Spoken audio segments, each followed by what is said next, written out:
In spite of its impressive catalog of games and exceptional design, the PS Vita has struggled to make an impact in the portable gaming market. Nintendo's 3DS seems untouchable, and the rise of smartphone and tablet gaming has weakened the appetite for dedicated handhelds overall. But Sony hasn't given up.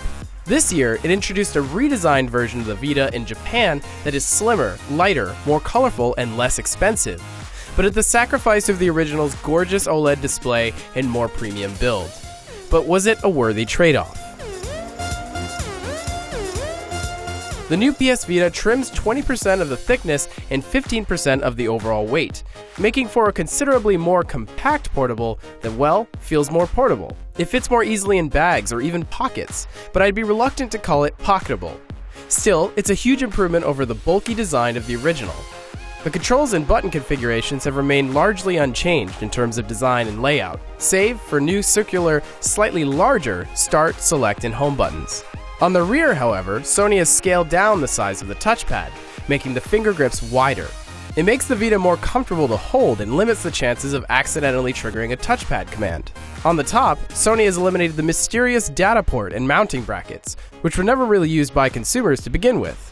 Instead, now there's just the game card slot and a new pair of LED status lights which indicate system notifications and charging status. The new Vita also offers more variety in color choices at launch, ranging from hot pink to blue and, of course, the traditional black. It's also important to note that at launch there's no 3G variant of the new system, but given the poor network speeds and added cost, it shouldn't come as much of a surprise.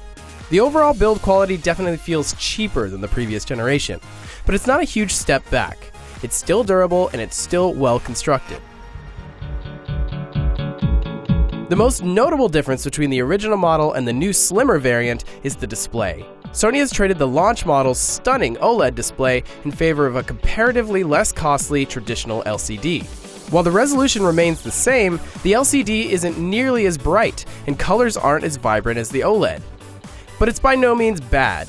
The LCD offers great viewing angles and the muted tones actually create a more natural color palette compared to the OLED's oversaturated presentation. And just like the build, the screen isn't bad. In fact, it's pretty good. It's just not as good.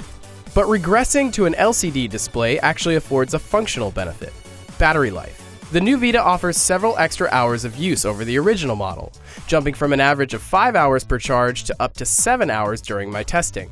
There's also new integrated storage, a feature the launch Vita critically lacked. The slim model comes with 1 GB of built-in storage, which leaves room for smaller title installs, saves, and patch data. It's a useful inclusion, but it doesn't alleviate the need for an extra memory card, especially if you intend to download games from the PSN.